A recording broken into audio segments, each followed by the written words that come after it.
All right, welcome to another episode of Piecing It Together, the podcast where we take a look at a new movie and try to figure out what movies might have inspired it. But today on the show, we're doing something a little bit different. We've been doing a whole bunch of end of the year, beginning of the year, however you want to look at it, episodes where we have been talking about some of our favorites that we watched in 2025. And it's been a few years since I did a top ranking episode on documentaries. Jason Harris from Awesome Movie Year, who has been on the show many times, is constantly trying to get me to do these episodes, the documentary ones. And quite frankly, I haven't watched enough in the last few years. For whatever reason, whenever I sit down to watch a movie, it ends up being narrative. And so I just have not gotten a chance to watch that many documentaries. But this year, after asking over and over, he finally wore me down. And I got him and returning to the podcast, Derrick Murray, and they are going to talk their top 5 documentaries. And I'm just going to be a moderator here, just a part of the conversation. So this is a little bit different from what we normally do, but it's a really fun conversation coming up right now. Before we get to it, I do want to remind you, as always, to make sure you are subscribed to Piecing It Together wherever you listen to podcasts. And you can follow us on social media at Piecing Pod. And with that said, let's talk about our favorite documentaries of 2025. All right, we're still looking back at the year of 2025, and joining me, I've got Jason Harris and Derrick Murray. We're going to talk about some documentaries. How you guys doing? Well, I'll jump in. I've been pushing this episode for like 3 years and could never get Dave to commit because he's a bum who doesn't watch them. So happy that Derrick's here so we can have a real conversation about documentaries today. Oh, yeah. No, listen, I'm so glad that you pushed for this because I do love documentary cinema. I'm a big fan of it. And we were actually just talking off air, but I'm actually preparing to go to Sundance. I fly to Salt Lake tomorrow. I've got a couple of work days and then I'm all Sundance. And Sundance this year in particular is super heavy documentary. I've pre-screened probably about 20 so far, and 17 of them have been docs, and that's like just scratching the surface of the list. So like I'm all in on documentaries throughout the year. So this is exciting. He's already got his list for 26 done. Seriously, it sounds like I got some contenders, man. I got some bangers in my inbox from this year. It's going to be a good year for documentaries. I was thinking about it the last time, Jason, that you got me to do a top documentaries episode was for 2020, which there's some reason that I probably had more time to watch documentaries that year. I can't imagine what it might have been. We're going to all be locked down in a different way this year, so don't worry about it. So. Sure. Yeah, we'll see what happens next year. But let's start getting into our lists. We will start with Derrick. What is your number 5 for favorite docs of 2025? Yeah, so I've actually published a piece. You can check it out on nerdbot.com. It's my top list, my top 10 documentaries, a couple of honorable mentions in there. So number 5 is Come See Me in the Good Light. This documentary is actually on Apple TV Plus. For the 5 of us that have it, you can watch it. But this is such an incredible documentary. This is one of those documentaries where there's a really terrible version of it. And thank God we didn't get that one. So it follows the life of Andrea Gibson, who is a poet and writer, and she gets diagnosed with a terminal cancer. And so she's been, trying to kind of leave a lasting legacy. She has great support in her partner. And it's really just them just kind of navigating the struggles of living with somebody like that. And just the beautiful celebration of life in the face of imminent death, and how hopeful she is, and just the power of being able to express those things through words. This is also on this list. This might be the most beautifully shot documentary I think I've ever seen. Like, it genuinely has no business to have this good of cinematography, and it is simply stunning. So if you are one of the 7 people that have Apple TV Plus, I highly recommend that you fire up Come See Me in the Good Light, because it is an incredible documentary. It sounds really interesting, and like something that we see every year. Like, just at the end of the year, just now we had Song Sung Blue. Like, we constantly have these movies that are narrative films based on documentaries. It feels like that is a story that is probably lend itself really well to a narrative film at some point. It could, yeah, it definitely could. I think her work, because they do highlight some of her performances and kind of show you why she's so respected in the community, and Hmm. she's able to read some of her poems and perform them. But there's absolutely a version of this where you could make that into a narrative film and inject her words and her poetry into somebody playing that character. It's Yeah. just honestly beautiful. It's just such a beautiful film. So yeah, really, I really have great. Apple TV. I avoided this because it seems so sad, but I know it's very very well renowned and people really like it. So maybe I'll have to toughen up and watch this one. I will say for as down as the subject is, and yes, it's hard. It is sad, but it's not tragic. Like, it doesn't ruin your day. Like, there really is a lot of hopefulness. And Gibson is just such a strong. I mean, unfortunately, she passed. After the documentary was done, so the documentary doesn't actually end with her end of life. Mm. And so there's actually a lot of hope and a lot of life in something that is kind of so sad. So I actually think you'll be okay. I don't think it'll wreck your soul. I've seen a couple, and I think I even have some on this list that will absolutely destroy you and ruin your day, and you got to go watch a Disney movie afterwards. But Sure. yeah, come see me in the good lights. Not as tragic as it seems. Jason, let's go to your number All 5. right. Well, my number 5 is tragic, and it doesn't shy away from that. You can't do a documentary list with having some kind of true crime on there, but I think this one does it differently. It's The Perfect Neighbor, which Hmm. is right now on Netflix, played at Sundance last year. A tragic tale of shockingly a white lady going too far. And making every excuse for it. She lives in a black neighborhood. The kids play outside. They're the bad guys for playing outside. And in the end, I mean, it's a true story. The white lady calls the cops all the time. They're like, dude, just chill out. They're not doing anything. She ends up shooting the mom and killing the mom of these little black kids. And it's all told through like body cam footage and police footage. And I don't know how I mean, the editing alone to get it to be not just a piece that has some kind of semblance of continuity, but the emotional arcs and storytelling of it. It's heartbreaking and it's terrible and it's the type of thing that should never happen in America or anywhere else. And I'm glad we have documentaries like this that show off. Hey man, maybe this can make a change. Maybe it goes on Netflix and people are like, dude, we can't have this anymore. You know, little black kids shouldn't be picked on just because they're little black kids. You know what I mean? And I Yeah. mean, these Yeah. kids lost a mom, and the whole community, all they could do was rally around and support each other. But you can't fight back. You're a poor minority in America. What can you do? But so the social stuff's important, but it wouldn't have hit home as much if it wasn't so crafted so expertly. Yeah, everything I've heard about this movie is that it's fantastic, but like you just watch it and you're like, God damn it. And like that's what we see every day in the news in every single one of these situations that keeps playing out. And somehow there's just no shortage of these stories to tell. And it's just awful. Yeah.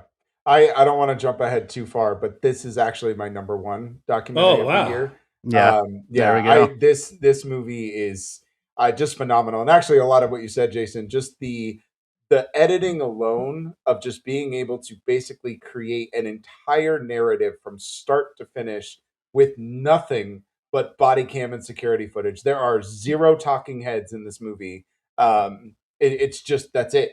And I saw this at Sundance, and I was just blown away by not just how frustrating the story is, how tragic the story is, how important it is for people to watch and experience to really get their head around these things that are happening in these communities. But just I was just marveled at the ability for them to just scour through this footage and create an incredibly compelling story that I think has a good conclusion for the victims. But yeah, this one just blew me away. So this, jumping ahead, this was my favorite documentary of the Well, year. like you're saying, if you had read this story, you'd be like, "This is an outrage, right? This is terrible." But Right. seeing the kids and the humanity And I don't know how to pronounce her name. I think it's Jita Gandhir is the director's name. And the fact that she was able to craft that story really added to the emotionality of it and why I think it resonated with both of us. Yeah.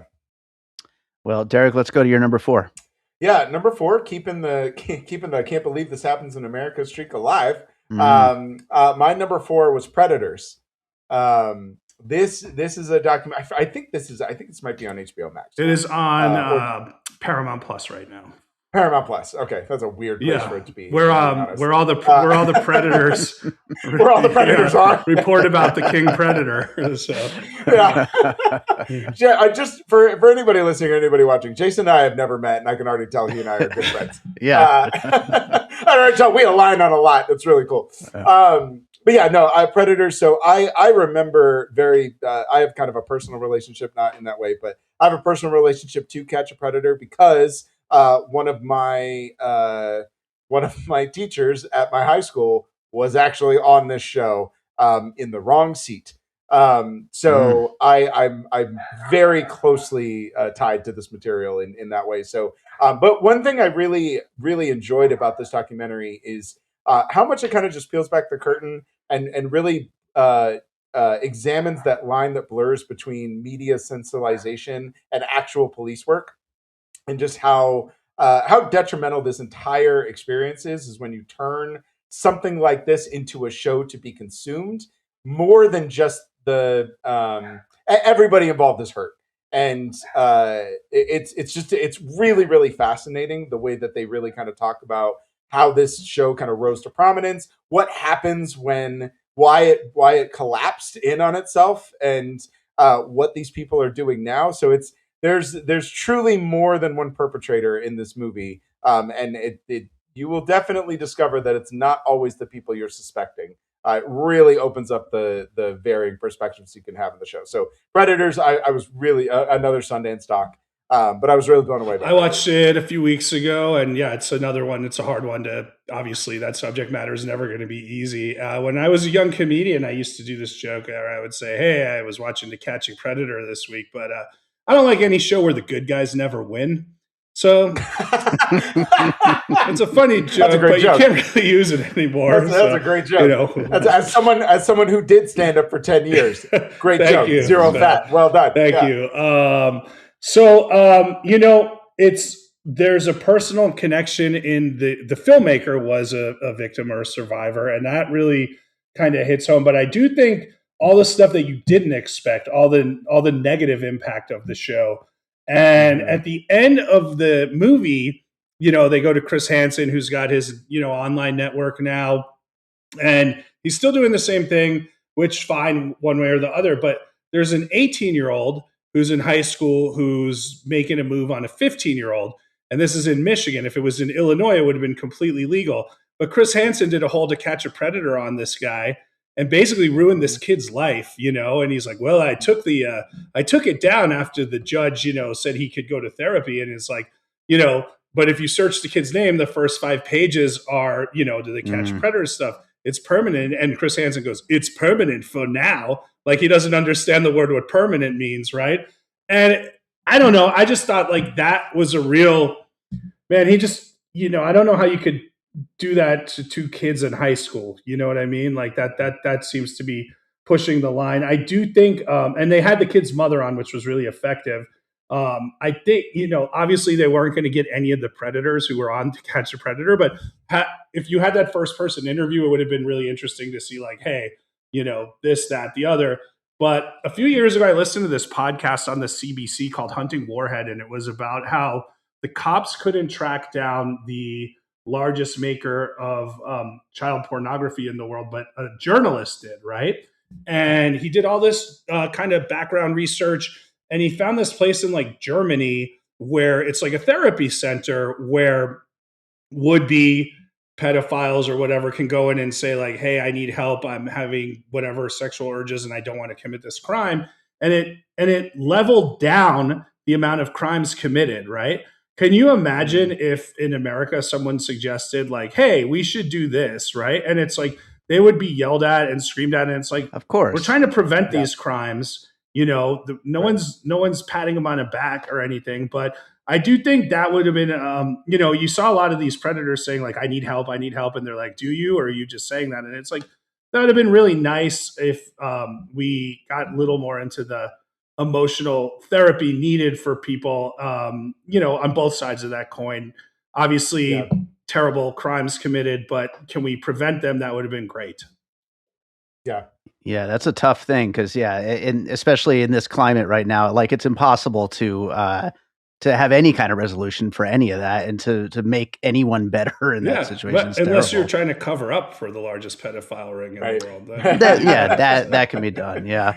And not to keep bringing it back to narrative films, but I believe Robert Pattinson is starring in that's a. So weird. I saw that and I was like, but we have the documentary. We don't. Yeah. I don't keep need doing the movie. this. It's like we're good. I got the doc. It's okay. Derek, when you watched it, when I watched it, I wasn't like, oh yeah, there's a clear narrative film to be made here. I don't know where they're going to go with that. I mean, I'm sure, I'm sure if you focus on, because if I'm being honest, Chris Hansen comes out as the villain of this piece, like very, very much so. He might not realize or want to admit that he is actually kind of a villain in these things, and more so than alleviating those situations, he actually exacerbates most of them. So I'm sure there's something to be explored there, but yeah, I didn't get a narrative framework for this. Like there's definitely some docs where I watch and I'm like, oh, this should have been a short, or oh yeah, this would be a really, really good movie. I'm with you, Jay. I didn't get that from this. I mean, you make another good point, which I think tells you how difficult it is of a documentary to wrap your head around, in that, like, you're like, hey, you're going to watch a movie about To Catch a Predator, and you automatically think like, well, obviously the predators are the bad guys because they're doing bad things, but like, you're showing other sides of other people who might have good intentions, who are making situations worse and not, and sometimes better and sometimes worse. And it's a really tough subject that I don't know if we're mature enough as a country to have at this point. Yeah, absolutely. Well, Jason, what do you got for number 4? Number 4 was my big surprise. I was really shocked. I didn't know anything about it, and I just kind of put it on a as a whim. It's a film called Folk Tales. Has anyone? Yes. Oh, yes, I love it. Derek is my soulmate. Oh, good. Yes. Folk Tales is amazing. I think we've all seen many documentaries about like kids going through high school in America and just trying to get through those years and everything. This is a totally different thing. This is about kids in Norway or kids in Europe who have a gap year, and instead of like going right to work or college or whatever, they go to what's called the folk school, which I think we would call like a work school out here. And they spend a year in the Arctic on the Russian-Norwegian border, learning how to train sled dogs and survive in the wilderness, and learning how to just kind of be independent adults and based on their relationship with nature. And you could see, as you would want with any documentary, this kind of growth of these characters. So that's cool. It's a beautiful setting. It's almost like kind of like mesmerizing, and kind of everything, like you're meditating on this whole thing. So I think they did such a good job. I mean, documentaries of stuff you don't know about in the far-flung places of Earth and how they affect people are always interesting to me. And I think these filmmakers nailed it, and they're good filmmakers anyway. It's Heidi Ewing and Rachel Grady. Sounds great. That actually sounds like a really fun one. And really good. It didn't. I want to go do that. It didn't quite crack my top 10, but I really enjoyed this one. So this is actually one I missed at Sundance. Scheduling, I just wasn't able to catch it. And so I just recently watched it. I want to say like early December. And my Letterboxd review was Norway's mental health program is to just send you to the wilderness and pet dogs, and I think that's really beautiful. And that's kind of what it is. Like it's like this mental health program for high schoolers, and a lot of these kids are, not only do they have this gap year, but a lot of them are really struggling with mental issues and feelings of isolation, and it's kind of like an island of misfit toys. And they don't really feel like they belong, so they're not sure what they're supposed to do when they get released out into the world. And they go to this just gorgeous place, and they're surrounded by wonderful dogs and wilderness and sledding, but they get to learn all these new life skills. They get to learn new things about them. And to Jason's point, one of the best parts about the documentary is you do actually see the genuine impact that this experience had on all of these kids. They all have something that they find from it and they go back to. One of the girls, not too much of a spoiler, but one of the girls actually ends up just staying at the and becomes like a worker there. And she wants to stay and help other people learn how to train sled dogs. And so, yeah, it's beautiful. It's a really, really beautiful film. I felt really warmed, and it made me realize just again how backwards everything we do here is. The music's right on, Dave. I think you'll love it. It's on Canopy. Nice. The characters we didn't mention are the teachers, who are really interesting teachers too, making sure like you could see at times they might want to help kids do certain things. And they're like, if we help you and you get caught out here on your own, like you're screwed. We have to make you do this on your own. And, they stick hard and fast to it. And, one of the other kids like quits. And then he's like, after I quit school, I just kept thinking about it. Instead of focusing on what was bad, I focused on what was good. And it's really great. I recommend it. You should check it out. Yeah, I'm definitely planning on watching this one. This sounds like a really great time. But Derek, let's go to your next one. Well, not to bring everything down, but Still? I'm going to tell you, most of these are pretty sad. Actually, my number 2 is a pretty good, like, that one's really good. But my number 3 is 3,000 Meters to Andrivka.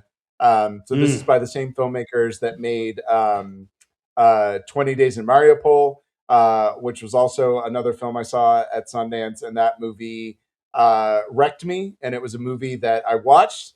I was like 5 stars, and then I was like, I never ever want to watch that movie again, because that was harrowing as hell. This one isn't. I struggled a little bit with this because it's not quite the 5-star masterpiece that I think 20 Days in Mariupol is, but it is also just.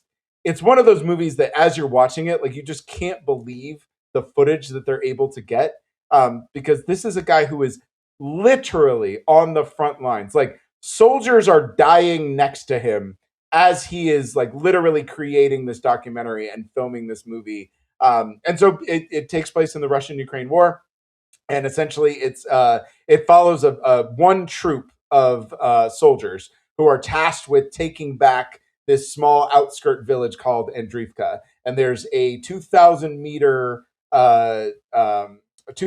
piece of land that is really hard to cross because it's just like this really coveted piece of strategic land. So there's a bunch of Russians on one side and a bunch of Ukrainians on another. And it's kind of like this, no man's land type of place. But like in order to get to this village and reclaim it, they have to go through there. And so this journalist literally hops in an army truck and just follows this troop as they try to make these small advancements in this very war-torn, hot place in this war. It's absolutely wild. So yeah, 2,000 Meters to Andrivka, phenomenal film. Really, really strong. So yeah, that sounds like you said, harrowing, and like how something like that could even get made sounds pretty crazy. Like that they were managed to even pull this off. I think we're seeing a lot more of those frontline documentaries. One, because there's so many wars going on. Seriously, like we're seeing between Russia and Ukraine, and obviously. Gaza, everything going on over there. We're seeing stuff like this. Yeah. I think that's one reason. And the other reason is because, now you can film with iPhones and you can have those first person accounts. And, when it was Egypt Spring, we had that whole documentary. So look forward to next year's documentary from the Greenland point of view of why we shouldn't invade us. Yeah. Jason, what do you got next? All right, I'm going into entertainment, and I'm staying in entertainment for the rest of the time, guys. But they're all different forms of entertainment. This, we're going to stick with film on film, and nobody has more interesting documentaries about the making of films than Francis Ford Coppola, going back to Hearts of Darkness, that his wife made. I would say Burden of Dreams, Werner Herzog is up there as well. But Hearts of Darkness has now a complete companion piece with Mike Figgis's mega doc which is way more entertaining than Megalopolis, the documentary. Yep. But what if I told you that there's a documentary and Aubrey Plaza is only the third craziest or weirdest person in there? You'd be like, what? How is that possible? But then you see the relationship between Shia LaBeouf and Francis Ford Coppola, which is just oil and water. They're grinding each other the whole way. And it's not that Shia LaBeouf is being a jerk. He's just asking questions that actors want to know. I could see how it's like a little overbearing sometimes, but he is really interesting in there. The whole cast that's in there is interesting. Dustin Hoffman has some good quotes. But Mike Figgis does such a good job of taking you from the journey of like, hey, this is day one. This is pre-production. This is the biggest budget that Coppola ever had to work with. All the way through the end. And he does this really smart thing that I don't think he maybe set out to do, which is he inserts himself throughout talking about like, yeah, so today I was trying to get words with like Adam Driver, but he's so deep into his process, I think I might go about it a different way. The documentary, the movie's nuts and didn't come together right. The documentary is nuts and brilliant. This is the top of my list of docs that I was hoping to get around to watching before the end of the year. I'm definitely going to watch it. I like Megalopolis for what it is, the insane disaster train wreck, but I really want to see this. It sounds like it's such a I just, before you jump in, Derek, I want to say with Megalopolis, which I did not like, I do like that Coppola's like, look, Jacques Tati filmed his last, funded his last movie and died penniless, but look at what he left behind, this piece of art. And Coppola is so dedicated and so, steadfast that this is a great piece of art. He even says, like, I get it. People might not understand it now. Let's wait 30 years. And it's pretty interesting. Yeah. Yeah. I too did not like Megalopolis. But Megadoc is actually in my top 10. It's actually my number 10. Nice. I was actually even hesitant to watch it because I hated Megalopolis so much. And I was like, why the hell would I want to sit here and watch a documentary about a movie I couldn't stand? Because magic happened on that set. That's why. I straight up will watch Megadoc all the time. It is just, it is somehow even more unhinged than the movie itself, but it's also like way more coherent. And you can actually, it doesn't make me like the movie anymore, but it does give me a little bit more of an appreciation as to why the movie ended up the way that it does, because Figgis is just his unfettered access to this set is insane. Like, it's absolutely crazy, the kind of stuff that Coppola is allowing him to put together and put in this. But it honestly just made me look back and be like, oh yeah, so that's why it's like it. Like, that's why Shia LaBeouf is the way that he is. That's why Natalie Emmanuel is the way that she is. Like, you just have so much of a broader perspective as to why these things came together the way that they did. I loved this documentary. It was a great documentary. Yeah, I mean, like I said, two home runs for documentaries made about a Coppola movie. Hearts of Darkness from, I think it came out in 1980, which was about the making of Apocalypse Now that his wife made, Eleanor. But the Shia LaBeouf they're all, you know what it is? They're all so honest in there, right? Like, none of them are pulling any punches. Shia LaBeouf is like, well, I didn't think he was going to cast me because my career was nuclear and nobody would cast me. And he fired Harvey Keitel a month in. And I'm just like, can I make it a month and get past Keitel, right? So, and you brought up a good point, which is that, like it or not, Coppola has always been a champion of all the arts. And he gave him complete access to the film. And that was really good. And Figgis does this really other good thing, which is he offset, in the other filmmaker's home, he interviews like George Lucas in Lucas's backyard. And Lucas is like, I idolize Francis, but every time he fell, it was expected. I kind of looked for ways to go over the walls. He looked for ways to crash into the walls and everything. So Megadoc's great. And Derek, you said you'd watch it anytime. It's a total rewatchable documentary. Oh, totally. Yeah. There's so many things to mine in that movie. And I'm telling you, Figgis, not even just the way, because I actually don't like when documentarians insert themselves into the narrative. But the way that he does it is just so smart. Like, he's never trying to like rob the story that he's covering. He's got to insert himself to give us a little bit of context and a little bit of commentary about what's going on. And it works, and it absolutely fits. So yeah, this is I would 100% watch this documentary again. It's really good. Amazing. Well, Derek, let's go to your number 2. All right, number 2, which is another Apple TV Plus film. So sorry, guys, I know it's all on a streaming service no one has, but me and Jason. So, but this was, I saw this at Sundance, and this was the surprise documentary hit for me. And it's called Deaf President Now. And it is so it's about a group of students in the, I want to say the 80s, early 80s.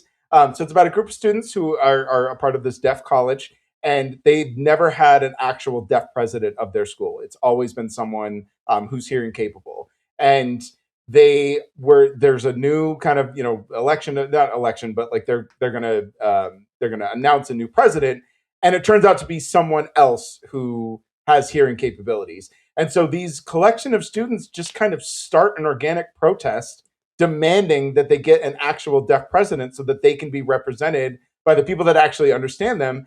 And it spirals into like this massive protest and this massive upheaval that gets national coverage. And so all of these activists, all of them are still alive. And so they're all able to just kind of comment on their experiences. One thing I really, really like about this documentary is it never tries to pretend that everything happened the way that it should, that all of these people that have a common goal, that all of them are friends. A lot of them kind of don't have good things to say about each other as the years have gone on. So, but they all came together because they knew that this was very, very important. And in the end, they do actually end up winning. It doesn't even matter if that's a spoiler. You can just read history. It's fine. But in the end, they actually do end up getting a deaf president installed, and it's so riveting. And the way that they do the sound design for this, of going from the hearing, going from deaf to sound, the way that they do it is an absolute masterpiece. It's so good. So yeah, Deaf Presidents Now, highly recommend. I'm sure most people have never even heard of this one. But it is definitely one to check out. Well, I've heard of it. I haven't gotten to it yet, but I know my awesome movie, your co-host Josh Bell, is a huge fan of it. Is the tone kind of like Crip Camp was? Yeah, it's a little bit. I think it has a propulsion to it.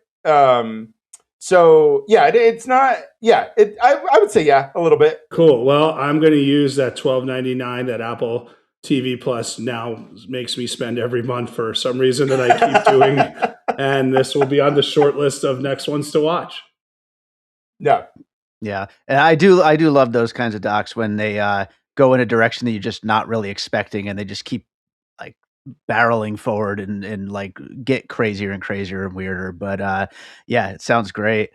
Jason. Okay. What's number 2? We went from film, staying in entertainment. Now we're going to music. We did have some back channeling before this episode because it's my argument now that even these limited series now are documentaries. Like, I just think the form has moved to that space at this point, but that's okay. Dave and I agreed that anything that's 2 parts or 1 part counts for this. Anything that's more doesn't. So I'm going to a 2-parter.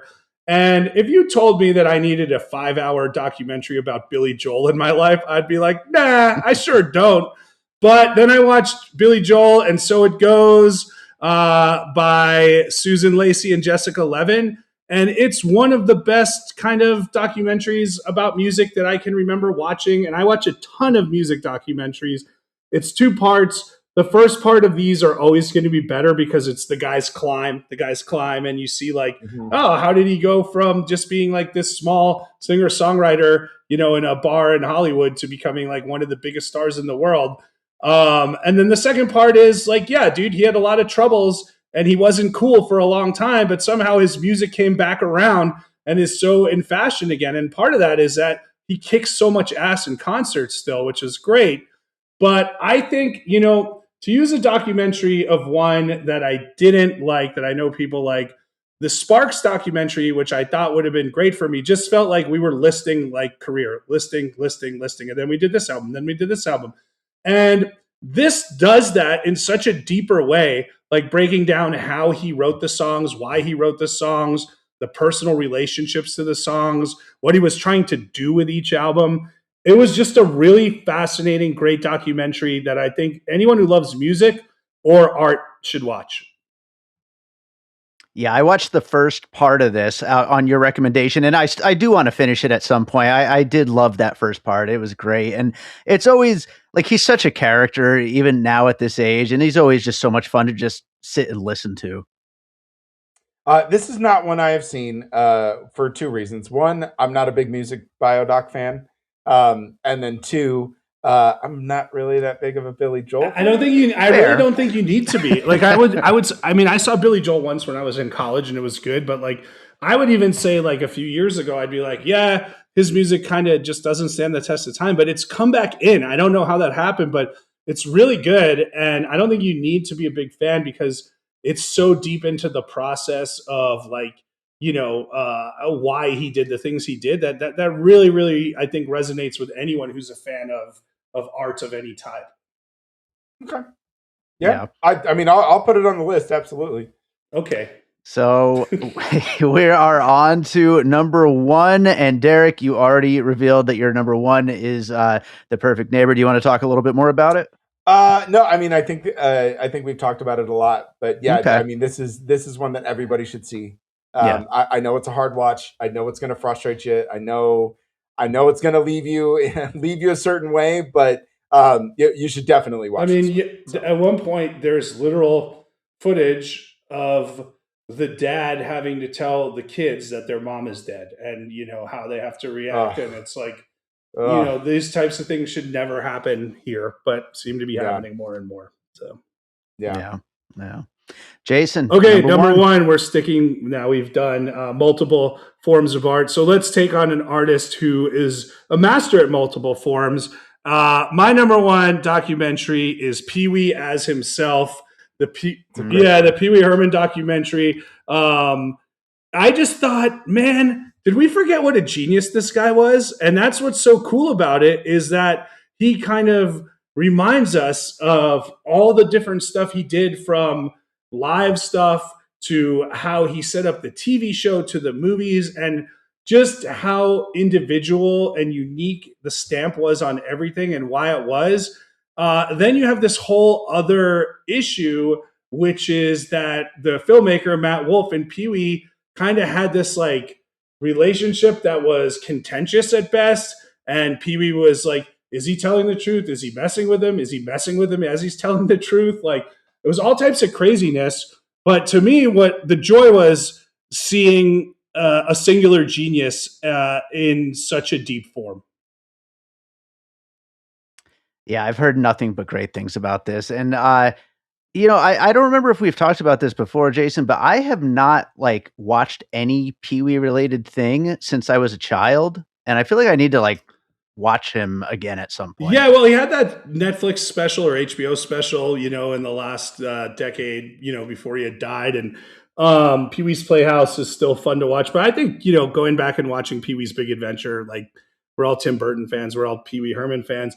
But even with that segment, you gotta see just how influential it was. Like, did you know Phil Hartman co-wrote that movie with him? And, just kind of like how unique everything he did was and how specific he was. The camera should go like this. The house should look like this. The action should be this way. So it was really, really beautiful piece. And I wish Pee-wee was still around. Absolutely. Yeah, this is one. So again, like I said, I'm not a big fan of like music biodocs. I'm not always the biggest fan of just biodocs in general. I just find them to be really kind of formulaic and not having a lot of variety. And a lot of times they all do just kind of play like a behind the music type of thing where we just go from one career hit to the next. You hit rock bottom and then you get your redemption. And I've seen it 1,000 times. I can read about that on Wikipedia. But Pee-wee as himself, maybe it's just him. Maybe it's just the indelible effect he's had on my childhood and how much I remember him. But this one is done really, really well. There's such a rawness and a guarded vulnerability, because you can tell that he's not quite vulnerable and he's not quite being honest, but you can tell that he's also really trying to get himself out there.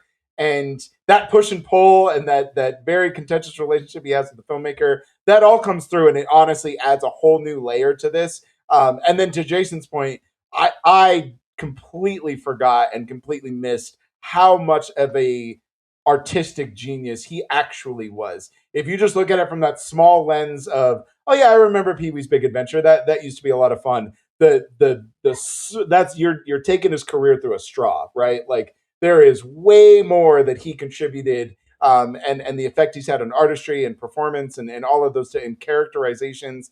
It goes far beyond just that limited scope. And this movie really does a great job in expounding on that. So yeah, it's a great pick. It's a great documentary. This guy rules. Can we replace Josh with him, Dave? Good plan. Good plan. Absolutely. I will throw in, obviously I'm not doing my top 5 because I didn't even watch 5, but if you're going to count concert films, I did, of course, watch The Cure, the show of a lost world. The Cure is my favorite band, and it was incredible. I also watched Hans Zimmer's Diamonds in the Desert, which was a fun kind of like just getting a whole group of amazing musicians together to just make magic happen.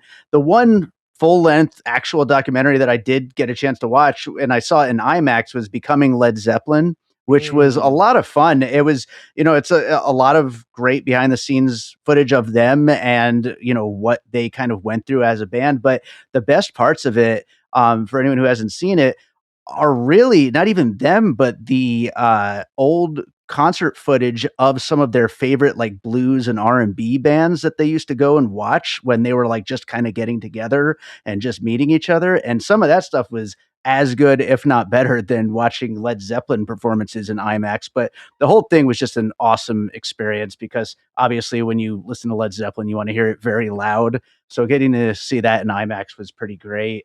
So those are my little, parts for this conversation. But any honorable mentions you guys want to bring up? Yeah, you want to go 1 and 1, Derek? We could go back and forth for a few honorable mentions. Yeah, sure. I've got a couple. So one honorable mention I have is the Zodiac Killer Project. I watched it last night. You know what's funny about this one, real quick? I watched it at Sundance and hated it. Barely got through the first 20 minutes. I was watching it virtually, and the first 20 minutes, I was like, "What the hell is this?" And I literally turned it off. I just wasn't in the right headspace for it. I just couldn't vibe with it. And then it came up, when they were doing the whole like FYC and all that kind of stuff. And I was like, oh, you know what? I should just give this another shot. I'm in a better place now. And once I got past that initial what this actually is, the best way I can describe it is Zodiac Killer Project is to true crime documentaries the way that Dewey Walk Hard is to music biopics. Like that's Nice. I cannot watch true crime anymore. Because the deconstruction that this British kid does of all true crime documentary is just like, it's masterful. It's absolutely crazy. And it gave me one of my favorite lines of all time, which is evocative B-roll. I love it so much. That is like one of the best lines I've ever heard. But evocative B-roll is amazing. Hell yeah. But yes, Zodiac Killer Project, really great. Yeah, I mean, really another documentary I'll throw if you want to know if you should watch this would be Banksy Exit Through the Gift Shop, where you're kind of playing with the form of documentary. So that would be another one I would say check out if you want to decide to watch this one or not. For me, I wanted it like one more screw turn to like ratchet it up, but I know a lot of people love it, and more power to you. So yeah. All right, so I will do one more entertainment one, and then I'll get away from it. All right, Dave, how's that sound? So sure. HBO Music Box documentaries, mostly really good. Shocked. Again, didn't think I needed a Counting Crows documentary to watch, but this one was great. It was about the first 2 albums and how popular they were and the backlash and, the kind of singular artist's mind of how Adam Duritz wouldn't compromise his vision. And, what you forget is you're not just listening to the music, but you're like, hey, this was the time. It was the Bay Area. It was the 90s. This was going on. This is how we broke through differently. So they did a good job of, again, setting the scene, talking why the music was so important. And then the little things that I never knew, how like Adam Duritz basically had a mental breakdown after the first album and went to work as a bartender in the Viper Room for a year, and that's how he Mhm. kind of wrote like Long December and stuff like that. So really highly recommend that documentary. I'd love to watch that. I like the Counting Crows, and as surprising as it is that there's a good Counting Crows documentary that just came out of nowhere, also surprising, their latest album, Butter Miracle, is very good. That came out last And this year. is it's called Have You Seen Me Lately? Counting Crows. Yes. Yeah, it's pretty solid. I'm not a big fan of this genre, but there are a couple of Counting Crow songs that I really enjoy. One they don't play in the documentary, and it really made me mad. But "Colorblind," I think, is probably one of the best songs they've ever released. I was in a band a long time ago, and we did like a hard rock cover of it, and it's still one of my favorite songs to this day. But yeah, as far as music biodocs go, it's pretty solid. Dave keeps claiming that Big Yellow Taxi, this is the best version, the Counting Crows version. Sure. He's like, screw you, Joni Mitchell. Counting Crows really not. Sure. Why not? We'll go with that. You want to give one more honorable mention there, Derek? Yeah, I have a mile long list. So if there are other documentaries you guys need, like please reach out to me, email me, message me on any of those things. I got a ton of them. But I'll end on a fun one instead of just doing my list is pretty tragic. But one this was a surprise hit for me. I'd never even heard of this one. And it just kind of showed up, and I watched it and just fell in love with it. But it's called Secret Mall Apartment. This was going to be my next recommendation too. Oh yeah, nice.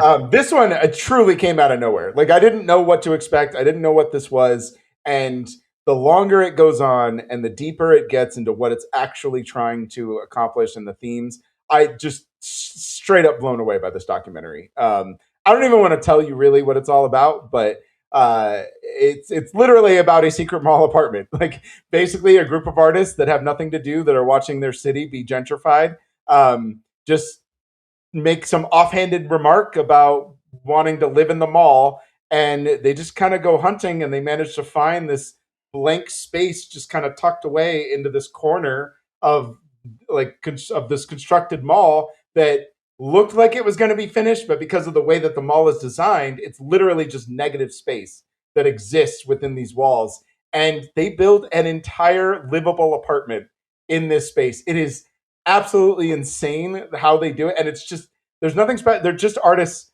They're just artists with nothing to do that are bemoaning the gentrification of their city. And this documentary is so fascinating, so unlike anything I've ever seen. And just the places it goes are so different than what you think it's supposed to be. I can't believe how much I loved this one. It's great. And I'm talking about all these other types of art, right, in these documentary forms, and these are social artists, right? Because we talk about all the other projects they've done in this city and other cities. And again, a lot of the themes that we've been talking about, they even say we're a bunch of 20-something-year-old white people. The security never stopped us. Or when we did, we would just make an excuse and they would let us go, little things like that. But yeah, the concept behind it, the relationships, the fact that they kept going. And also I found it fascinating, the art, kind of like they were squatters in another rundown building beforehand that was like artist friendly or whatnot. So Secret Mall Apartment, Providence. Yeah, this was my next pick as well. Awesome. Yeah, I've heard so many great things about this one. I have not seen it, but I did watch like a long YouTube thing about people living in malls, and it was really fascinating. It really does seem like all this wasted. This seems like the one you would be able to do the narrative for. Really? Yeah. Oh yeah, definitely. Because there's the relationship between the husband and wife, and they're sneaking in and all this and that. So just good stuff. So yeah, and they like you pointed out too, like they've been involved in this artist community. One of the things that a lot of these guys do is they volunteer at children's hospitals and have them create art on the walls. Yeah, tape art. Teach them how to do tape art on the walls, and then they did this whole 9/11 tape art project all across the city to honor the firefighters who died. And so they're just doing so like they're involved in all these different kinds of projects, and so it expands far beyond just this little negative space that they created for themselves. So yeah, I think there's a lot of narrative that you can get out of this one. Secret Mall Apartment's great. Well, before we wrap up, I want to read some picks don't from I get to our give pop. one last recommendation since Derek, nailed that one out. So. I did steal his. All right, fine. I One mean, more look, from we Jason. got to talk about sports. It's a big, documentary form. 30 for 30 and Untold are both worthwhile series. 30 for 30 this year did one on Stuart Scott, who was a Sports Center anchor, and he was the first one to really incorporate kind of hip hop language into kind of sports casting for ESPN. And it kind of goes on his journey. Again, he filmed a lot on himself, so you have a lot of that kind of home movie stuff. And it's interesting to see his relationships with athletes because of that hip hop intersection. And man, that last 20 minutes, dude, where he knows he's got cancer and he's probably going to die, and he's giving his speech at the ESPYs, like I tears down my face the whole time. This was the best sports doc I saw this past year. I will actually co-sign on it because I have a very limited sports scope. I don't really care for a lot of sports outside of like MMA. That's the only sport I really care about, which is weird because I don't align with any other ideology whatsoever. I just like the sport of MMA. I don't give a shit about whatever Dana's doing over there. This documentary, I don't watch sports commentary or anything like that, but I know who Stewart is, and it's amazing. So even if you're not a fan of sports, I will co-sign and say that this is absolutely a documentary that you can watch even if you don't know anything about his career, anything about the impact that he had on like sports announcing and sports commentating. You can still watch this documentary and really get a lot out of it. It's really good. Right on. Well, we are going to go to some picks from the Popcorn and Puzzle Pieces Facebook group. We'll see if you guys have any comments on any of these. Josh Bell, Jason's awesome movie or co-host, he mentioned Deaf President Now, which we already talked about. Also, Grand Theft Hamlet and so Fragile. Good. That was in my honorable mentions. That one is wild. What a great documentary. I love that one. Yeah, I got to see that as someone who, was a gamer at one point. I definitely have to. I watched it, but I didn't connect with it, so I'd watch it again. But the idea of them trying to stage a play of Hamlet inside of Grand Theft Auto, a much more entertaining version of the staging of Hamlet in Hamnet. Yeah, I can imagine. What about Fragile? Do you guys know what that is? It's Fragile. I'm super pumped for that. Okay. It's about the largest leg statue from Christmas Story in the world, and I really want to watch that. Interesting. I'm putting that on my list right now. I've never even heard of it, but you sold me. That's It's probably next on my list too. Sounds interesting. I love it. Jacob Berghart brought up Predators and Perfect Neighbor, which we already talked about. Louisa Moore brought up Love and War. That one, okay, so I made my top 10 list and all of my honorable mentions before I watched Love and War, and I wish I hadn't, because I get the sense that it would have landed somewhere in the top 10. Fascinating documentary. So I'm super pumped for that too, and that's the guys who made Free Solo, right? That crew. Mm-hmm. So yep. They're just great documentarians. The one they did a few years ago about that Christian missionary who swam up to the island in Southeast Asia was really good. And much better than the Angel Studios movie Last Days. Just was that it? Yeah. So. Saw that at Sundance, and that was an abomination. This one was good. It was like, hey, they murdered him on site, as expected. So, as expected. This one is really. I think it's on Hulu. Yeah, although if you haven't watched any of those Disney bundles, it's on there. I think so. Yeah, nice. Yeah, but it's really good. That's a great suggestion. Woody Goulart mentioned My Mom Jane. Everyone loves it. It's the Jane Mansfield, Mariska Hargitay one. I've heard nothing but good things about it. Yeah, that's been on my list too. I've been I meant to catch it during FYC because I had it available, and I for whatever reason it just got lost in the sauce. But yeah, I'm definitely on my list for sure. Craig Cohen mentioned Pee-wee as himself, which we talked about. Chad Clinton Freeman mentioned the Zodiac Killer Project and The Perfect Neighbor, which we talked about, but also The Secrets We Bury and Unknown Number.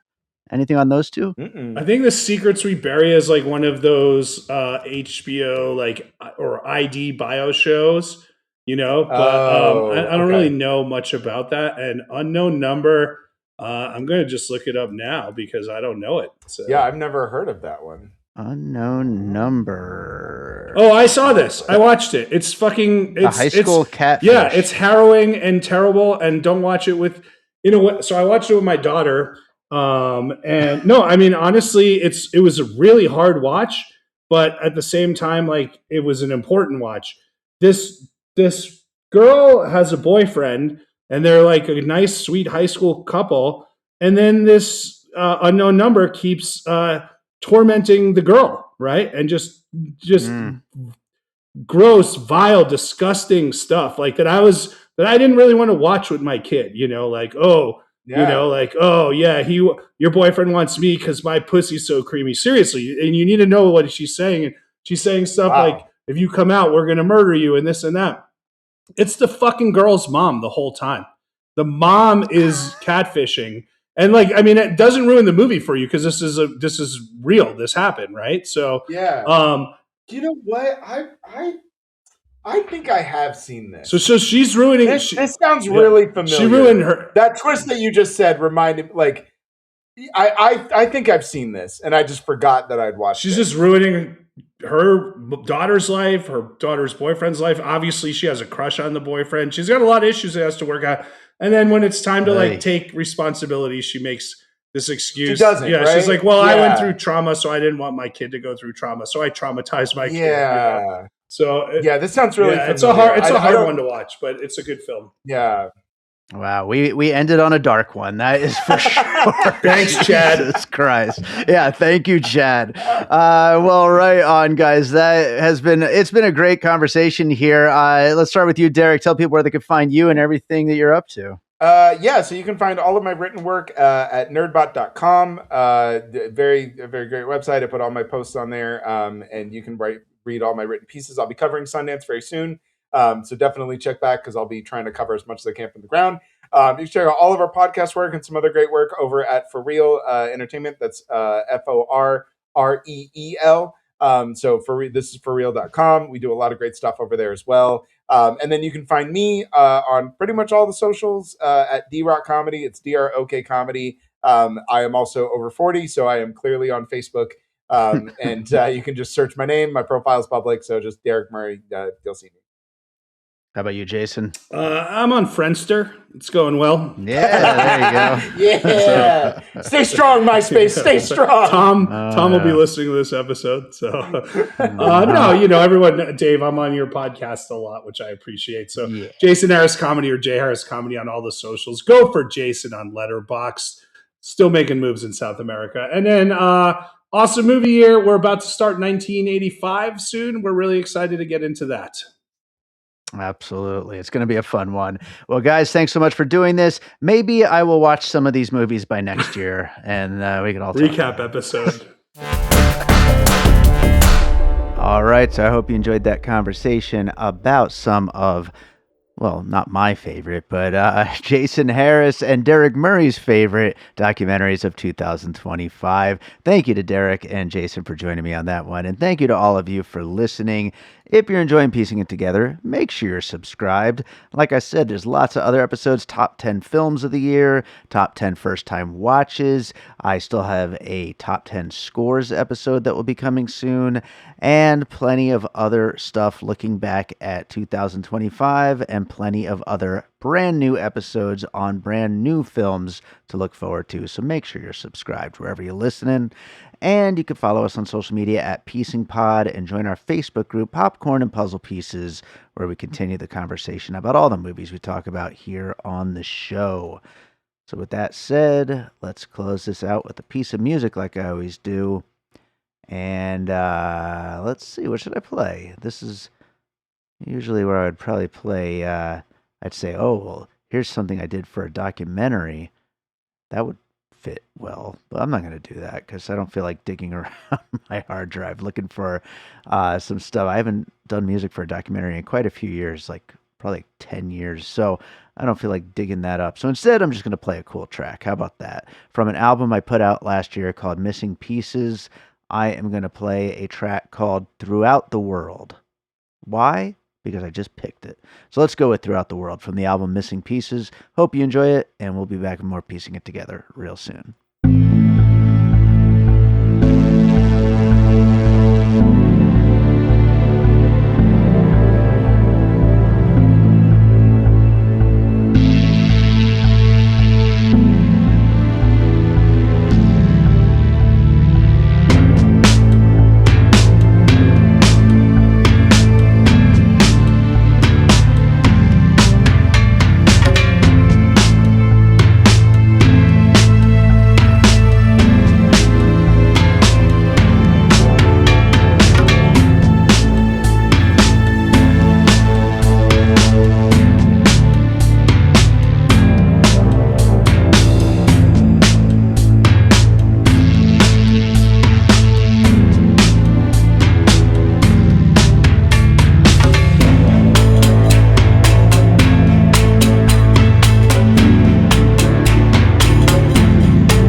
An All Points West production, produced by David Rosen in Las Vegas.